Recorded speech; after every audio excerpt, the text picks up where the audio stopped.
नमस्कार, news India पर देवभूमि का खास बुलेटिन देख रहे हैं आप। मैं हूं आपके साथ पूजा मोहन पांडे। बुलेटिन की शुरुआत बड़ी और अहम जानकारी के साथ करेंगे जो कि देहरादून से सामने आ रही है। इस वक्त की बड़ी खबर आपको बता रहे हैं। देहरादून से बड़ी खबर सामने आ रही है। आपको बता दें कि राजधानी देहरादून में गुरुद्वारा श्री गुरु सिंह सभा में सम्मान समारोह में शामिल हुए हैं सीएम धामी। गुरुद्वारा श्री गुरु सिंह सभा ने किया आयोजन।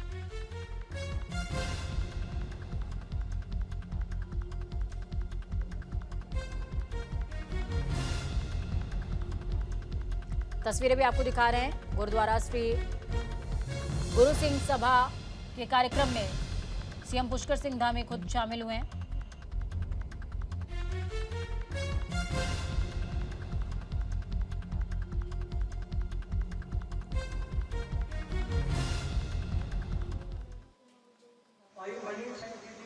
के नजदीक ही स्थान है झंडा साहब ते आप भी जानते हो मार्च के महीने में होली का दिन संगत इसे स्थान में ठहर तकरीबन।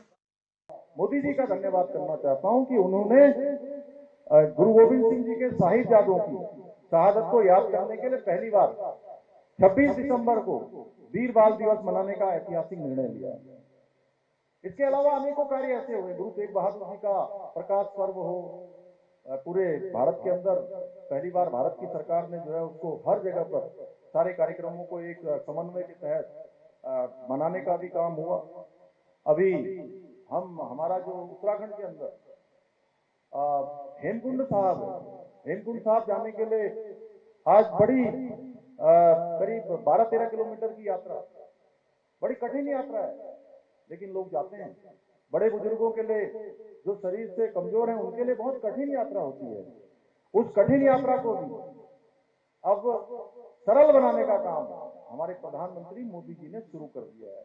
यानी कि हेमकुंड साहब जाने के लिए 850 करोड़ रुपए का रोपवे का शिलान्यास कर दिया है। यानी कि जो 4 दिन में 5 दिन में यात्रा पूरी होती थी, वो यात्रा अब कुछ ही घंटों में पूरी हो जाएगी। यानी कि 45 मिनट में रोपवे से हेमकुंड साहब के दर्शन हो जाएंगे। भाइयों बहनों, जहां आज पूरे देश के अंदर आदरणीय प्रधानमंत्री जी के नेतृत्व में अनेकों कार्य हो रहे हैं, वहीं उत्तराखंड के अंदर जो उनका उत्तराखंड की भूमि से लगाव है, उसके कारण से अभी हमको देखिए देहरादून से दिल्ली जाने के लिए वंदे भारत एक्सप्रेस मिली, और आप आने वाले समय में दिल्ली से देहरादून जाने के लिए मैं अपनी माताओं बहनों से भी कहना चाहता हूँ, दिल्ली से देहरादून जाने के लिए आपको अब 2 से ढाई घंटे ही लगा करेंगे कुछ समय बाद। एक और हॉट टॉपिक है उत्तराखंड में इस समय, वो है बागेश्वर उपचुनाव। इसी से जुड़ी बड़ी और अहम जानकारी आपको दे रहे हैं। सीट जीतना बीजेपी के लिए बना है प्रतिष्ठा का सवाल। 40 बड़े नेताओं को प्रचार में उतारा गया है। प्रचारकों में मुख्यमंत्री, मंत्री और सांसद शामिल किए गए। बीजेपी ने जारी कर दी है स्टार प्रचारकों की सूची। लिस्ट में सबसे ऊपर सीएम धामी का नाम। बागेश्वर विधानसभा उपचुनाव बीजेपी और कांग्रेस दोनों के लिए नाक की लड़ाई है। बीजेपी जहां इस चुनाव को जीतकर अपना दबदबा कायम रखना चाहती है, तो कांग्रेस आने वाले लोकसभा चुनाव से पहले बागेश्वर विधानसभा सीट को जीतकर जनता में अपनी पकड़ को और मजबूत करने का संदेश देना चाहती है।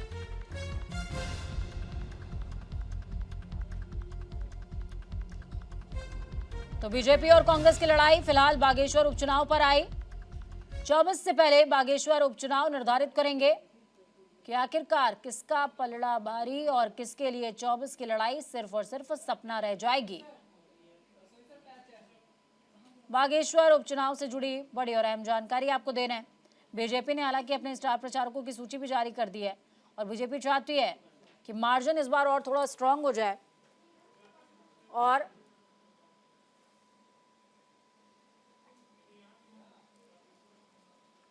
जीत के एक बड़े मार्जिन के साथ इतिहास भी स्थापित किया जाए। ग्राफिक्स के जरिए आपको बताते हैं, उपचुनावों के लिए 188 मतदान केंद्र बनाए गए। तो वहीं विधानसभा क्षेत्र को 28 सेक्टर्स में भी डिवाइड किया गया है। बागेश्वर में 1,18,000 से ज्यादा मतदाता हैं जो कि अपने मताधिकार का इस्तेमाल करेंगे। 60,045 पुरुष हैं, 58,180 महिलाएं मतदाता हैं।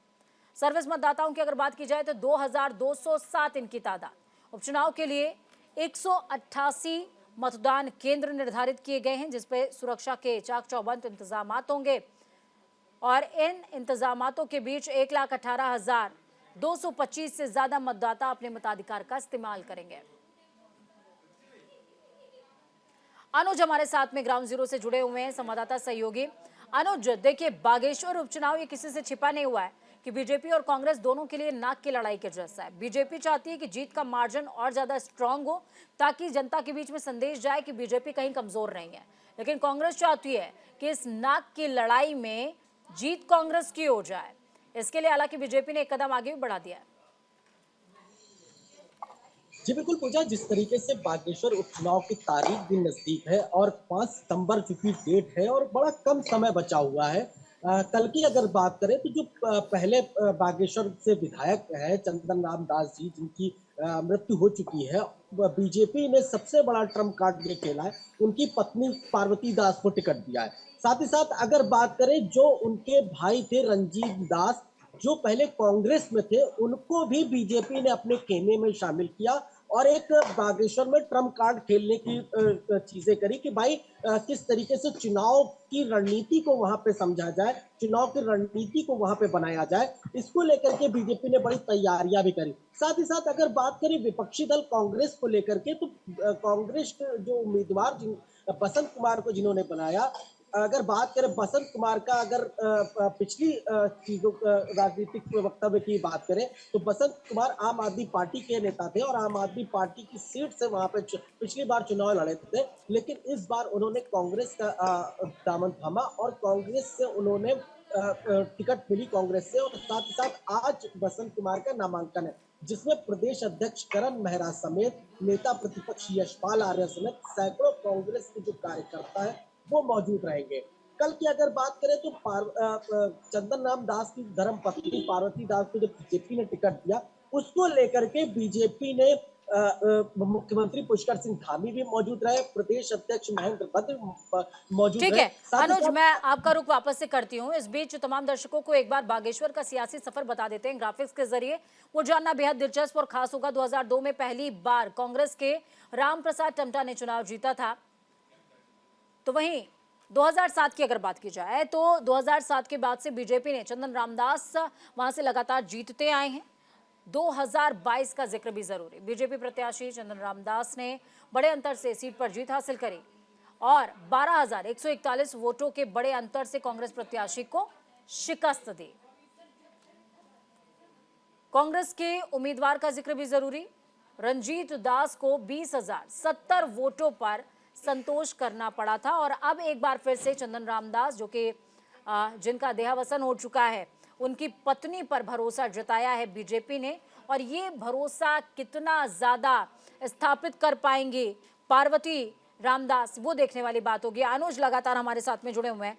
अनुज, बीजेपी ने दाव तो बढ़िया चला है, लेकिन क्या सिंपैथी वोट्स पार्वती रामदास के साथ में आएंगे या फिर वो सिर्फ और सिर्फ एक डमी कैंडिडेट की तरह ही रह जाएंगे? जी बिल्कुल पूजा, एक बड़ा बड़ा अच्छा सवाल आपने किया, क्योंकि बीजेपी उपचुनाव की अगर बात करें तो सत्ता पक्ष की सबसे ज्यादा वहां पे सत्ता पक्ष की चीजें वहां पे चलती है, ऐसा कहा भी जाता है बीजेपी को लेकर के। लेकिन अगर बागेश्वर उपचुनाव की बात करें तो कई कंडीशनें वहां पे नजर आती है, क्योंकि मौसम भी एक बड़ा कहा जा सकता है कि एक बड़ा बदलाव भी ला सकता है, क्योंकि लगातार जिस तरीके से अलर्ट भी है, मौसम विभाग अलर्ट भी दे रहा है। और बागेश्वर में जितनी भी सड़कें अभी तक आपदाग्रस्त चीजों को लेकर के या भूस्खलन को लेकर के जितनी भी सड़कें टूट चुकी हैं, मुख्यमंत्री ने कल इस बात की घोषणा भी करी कि वहां की जितनी भी सड़कें हैं उनको खोला जाए। सबसे बड़ी बात बागेश्वर चुनाव को लेकर के ये है कि बीजेपी ये चाहती है कि जितना भी हमारा वोटिंग परसेंटेज बढ़ेगा, उतना जो मतदाता वो हमारे मत पे जो है मतदान करेंगे। तो कहा जा सकता है वोटिंग परसेंटेज को लेकर के भी एक बड़ी ठीक है, बीजेपी की रणनीति बहुत बन शुक्रिया सकती है। अनुज हमारे साथ जुड़ने के लिए, अहम जानकारी साझा करने के लिए। हमारे साथ बने रहिए, आगामी खबरों पर आपकी जरूरत पड़ेगी हमें। संसद में मोदी सरकार के खिलाफ लाए गए अविश्वास प्रस्ताव पर INDIA गठबंधन को हार का सामना करना पड़ा। तो वहीं गठबंधन की एक बार फिर अग्नि परीक्षा है, उत्तराखंड में होने जा रही है ये अग्नि परीक्षा। दरअसल बागेश्वर उपचुनाव के लिए INDIA गठबंधन के दो साथी, आम आदमी पार्टी और कांग्रेस, दोनों दल अपने अपने प्रत्याशी उतारने की जिद पर अड़े हुए हैं। तैयारी भी है, जबकि केंद्र की राजनीति में दोनों एक दूसरे की सहयोगी पार्टी हैं। क्या है पूरा माजरा, ये खास रिपोर्ट के जरिए समझिए। देखिए,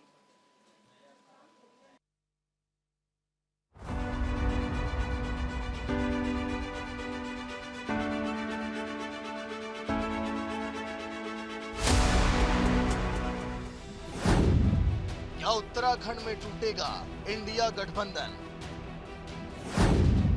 कहीं बागेश्वर उपचुनाव में टूट न जाए गठबंधन। बागेश्वर में इंडिया गठबंधन की पहली अग्नि परीक्षा। आम आदमी पार्टी और कांग्रेस दोनों उतारेंगे प्रत्याशी। 2024 केरल के पहले उत्तराखंड के बागेश्वर में उपचुनाव होने हैं। ये चुनाव सत्ता पक्ष और विपक्ष के 2024 का सेमीफाइनल माना जा रहा है। बीजेपी ने इसके लिए कमर कस ली है। वहीं इंडिया गठबंधन के लिए उपचुनाव पहली अग्नि परीक्षा होगी। दरअसल इंडिया गठबंधन में यहाँ दरार पड़ती दिख रही है, क्योंकि आम आदमी पार्टी और कांग्रेस ने इस सीट पर अपने अपने उम्मीदवार को उतारने का मन बनाया है। बागेश्वर उपचुनाव के लिए कांग्रेस प्रत्याशी तय करने की प्रक्रिया शुरू कर चुकी है। अगर कांग्रेस और आम आदमी पार्टी अलग अलग चुनाव लड़ती है तो वाकई में इंडिया गठबंधन के लिए शुभ संकेत नहीं माना जाएगा। दरअसल पिछले विधानसभा चुनाव में आपके उम्मीदवार को बागेश्वर में 16,000 वोट मिले थे, जिस वजह से कांग्रेस की हार हो गई थी।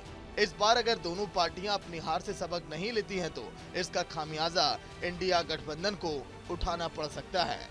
बागेश्वर चुनाव में पिछली बार आम आदमी पार्टी तीसरे नंबर पर रहते हुए अपनी जोरदार उपस्थिति दर्ज कराई थी। इस बार भी पार्टी पूरी क्षमता से लड़ेगी। वैसे किसके साथ गठबंधन में जाना है, अकेले या गठबंधन के तहत उपचुनाव लड़ना है, इस पर केंद्रीय नेतृत्व को अंतिम फैसला लेना होगा। वहीं उत्तराखंड बीजेपी ने बड़ा दावा करते हुए कहा कि बागेश्वर उपचुनाव में स्थानीय लोग अपने प्रिय नेता स्वर्गीय चंदन राम दास को श्रद्धांजलि देने के लिए बीजेपी प्रत्याशी को बम्पर मतों से जिताकर विधानसभा भेजेगी। पिछले 2 महीने से बीजेपी बागेश्वर उपचुनाव की तैयारी में जुटी है।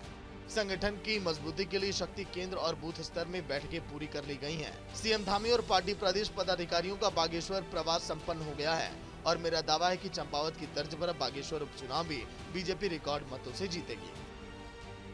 राज्य के मुख्य निर्वाचन अधिकारी ने उपचुनाव को लेकर राज्य के सभी दलों के प्रतिनिधियों के साथ अहम बैठक कर आचार संहिता का पालन करने के निर्देश दिए हैं। सत्तारूढ़ दल बीजेपी को बागेश्वर में सरकारी योजनाओं के पोस्टर हटाने को कहा। साथ ही जिले में वीवीआईपी दौरे यानी कि मंत्रियों के दौरे नहीं करने की ताकीद की। निर्वाचन आयोग की बैठक में उत्तराखंड कांग्रेस के मथुरा दत्त जोशी, दर्शन लाल, बीजेपी के संपर्क विभाग के सदस्य संजीव विज और आपके स्टेट कोऑर्डिनेटर जोत सिंह बिष्ट और बहुजन समाज पार्टी के नेता मौजूद रहे। आगे अब क्या होगा ये तो वक्त ही बताएगा, क्योंकि बागेश्वर का उपचुनाव बेहद दिलचस्प हो चला है। Bureau report, news India. तो उत्तराखंड की सियासत और उत्तराखंड का मौसम फिलहाल उत्तराखंड का साथ देते नजर नहीं आ रहे हैं। बड़ी खबर, अहम जानकारी आपको दे रहे हैं। 60 जिलों में बारिश का येलो अलर्ट है। देहरादून, टिहरी और पौड़ी में भारी बारिश का अलर्ट। नैनीताल और बागेश्वर में तेज बारिश। चंपावत, पिथौरागढ़ की अगर बात की जाए तो गरज चमक के साथ तेज बारिश हो सकती है। लैंडस्लाइड की वजह से मलबा आने से 323 सड़कें फिलहाल प्रतिबंधित। 449 बंद सड़कों में से 126 सड़कों को ही खोला गया है।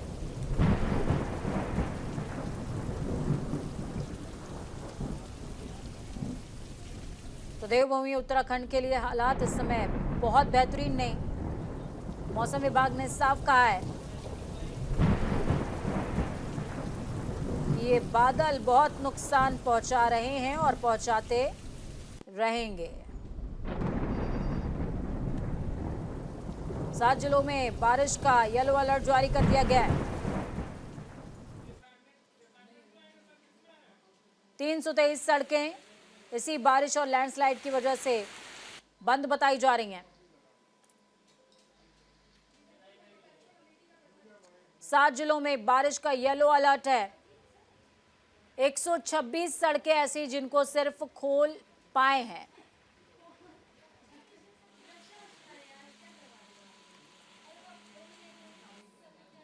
तस्वीरें देखिए, आपको दिखा रहे हैं। कहीं लैंडस्लाइड है, कहीं बारिश है, तो कहीं आसमान डरा रहा है। देखिए, आसमान में जब बादल आता है तो इंसान को खुशी होती है, लेकिन ऐसे क्षेत्र की तस्वीर जब सामने आए, लोग अपने घरों से बेघर हो जाएं, तो ये सुहाना मौसम भी डराने लगता है, क्योंकि कब ठिकाना खत्म हो जाए किसी को पता नहीं। तो बारिश तरबदर नहीं बल्कि दर बदर कर रही है इंसान को। 7 जिलों में बारिश का येलो अलर्ट है।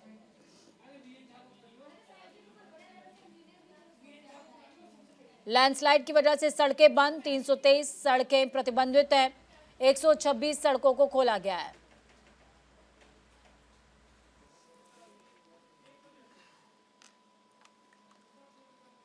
मानसून लगातार देवभूमि में कहर ढा रहा है। उत्तराखंड की अगर बात की जाए तो मूसलाधार बारिश से जल प्रलय जैसी स्थिति बनी हुई है। यहां पर जिक्र ऋषिकेश का भी करेंगे। ऋषिकेश में भगवान शिव की मूर्ति गंगा में डूबती हुई नजर आई। लैंडस्लाइड से अब तक कई लोगों की जिंदगी तबाह हो चुकी है, घर बर्बाद हो चुका है। 7 जिलों में भारी बारिश का अनुमान अभी भी लगाया जा रहा है। इन 7 जिलों में देहरादून, टिहरी, पौड़ी और नैनीताल में भारी बारिश, बागेश्वर, चंपावत और पिथौरागढ़ में तेज बारिश की आशंका है। साथ ही आज तूफान की भी चेतावनी जारी की गई है। लैंडस्लाइड के चलते जाखन गांव में 10 मकान धराशायी हो गए। मकानों में दरारें आती देख करके आनन फानन में लोगों ने घरों से निकलकर जिला प्रशासन को इत्तला करी। पक्षवादून क्षेत्र के जाखन गांव को इसी दौरान खाली कराया गया है। अनुज हमारे साथ लगातार बने हुए हैं। अनुज, देवभूमि उत्तराखंड के लिए न सियासत का मौसम सही है और न मौसम सही है। आसमान में बादल देखकर लोगों की सांसें सासत में आ रही है।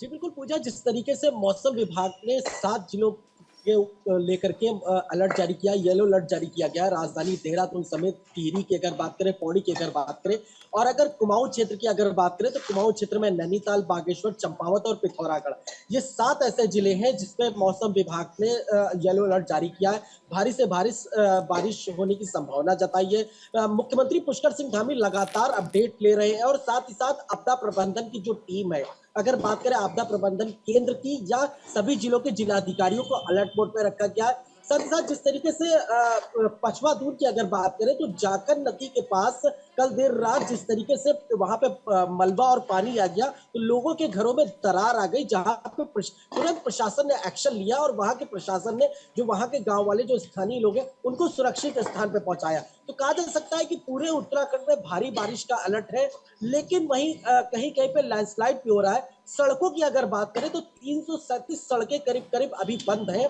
जिसमें से 6 स्टेट हाईवे है और साथ ही साथ करीब 3 से 4 नेशनल हाईवे है जो अभी तक बंद है।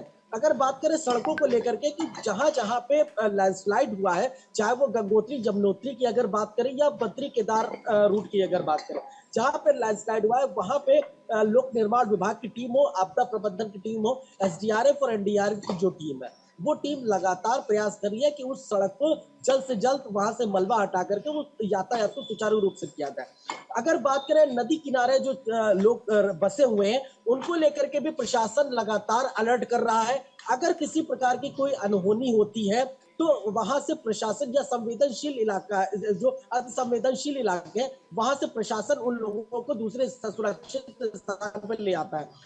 ठीक है, बहुत शुक्रिया अनुज हमारे साथ जुड़ने के लिए, अहम जानकारी साझा करने के लिए। तो रेस्क्यू ऑपरेशन भी लगातार चल रहा है, दूसरी तरफ काम चल रहा है कि किसी तरीके से प्रतिबंधित सड़कों को जल्द से जल्द खोला जाए, क्योंकि जनजीवन बुरी तरीके से अस्त व्यस्त हो चुका है। खबरों में आगे बढ़ते हैं, जिक्र हरिद्वार का करते हैं।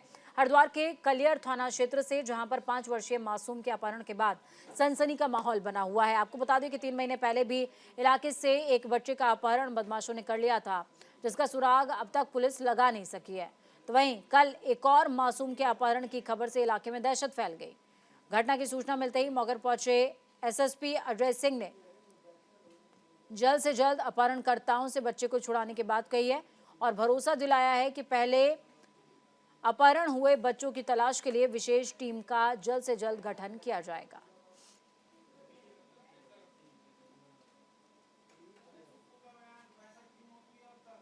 अब ये परिस्थितियों को देखते हुए इसका पूरा आकलन करके, चूंकि हमारे इसमें टेक्निकल टीम भी होती है, सीसीटीवी वाली टीम भी होती है, साथ ही साथ थाना पुलिस के लोग भी रहते हैं, तो मुझे लगता है कि जैसे जैसे हमारा काम का दायरा बढ़ेगा या तलाश के लिए हमें भेजना पड़ेगा जगह जगह, उस हिसाब से हम टीमों का गठन करते रहेंगे, लेकिन अभी प्राथमिक रूप से 2-3 टीमें इस पर लगातार काम करेंगी।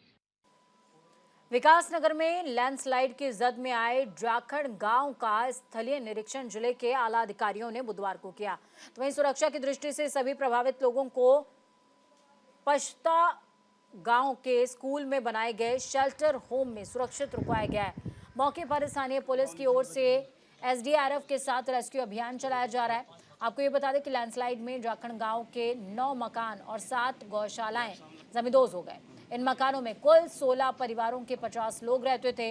घटना में किसी भी तरह की कोई भी जनहानि या पशु हानि नहीं हुई है।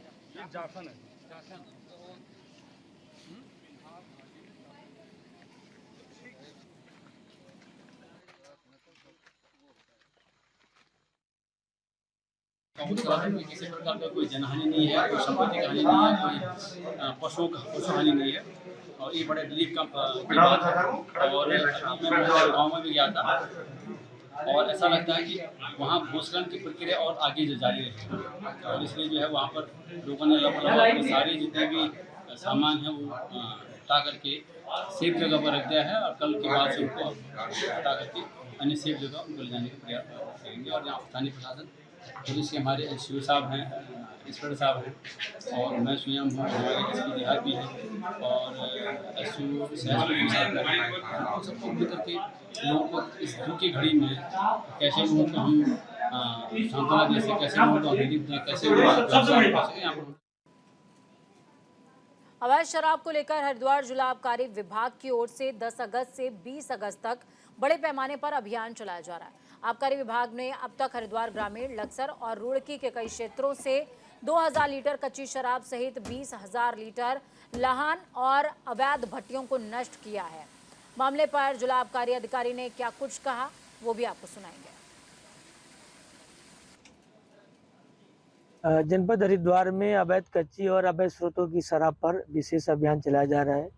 आबकारी आयुक्त श्री सेमाल और जिलाधिकारी महोदय के निर्देशन में ये कार्रवाई की जा रही है, जिसमें हम 10 अगस्त से लेके 20 अगस्त तक विशेष फोकस कर रहे हैं और इसमें हमने लक्सर के क्षेत्र को और रुड़की के क्षेत्र को और हरिद्वार ग्रामीण को फोकस किया है। पिछले सप्ताहों में हमने जो काम किया है उसमें हमने करीब 20,000 किलो के ऊपर लहन नष्ट किया है और 2000 लीटर के ऊपर कच्ची शराब बरामद की है। इसी तरीके से अवैध भट्टियों को नष्ट किया गया है। दिनारपुर और लक्सर के जो है बाणगंगा के किनारे प्रतापपुर और शाहपुर, शीतला खेड़ा, नाथू खेड़ी आज जगहों पे किया गया है। कार्रवाई की जा रही है और ये कार्रवाई आगे लगातार जारी रहेगी। वक्त यहाँ छोटे से ब्रेक का। ब्रेक के उस पार खबरों का सफर लगातार जारी रहेगा। बने रहिए न्यूज इंडिया के साथ, क्योंकि हम हैं राष्ट्र की आवाज।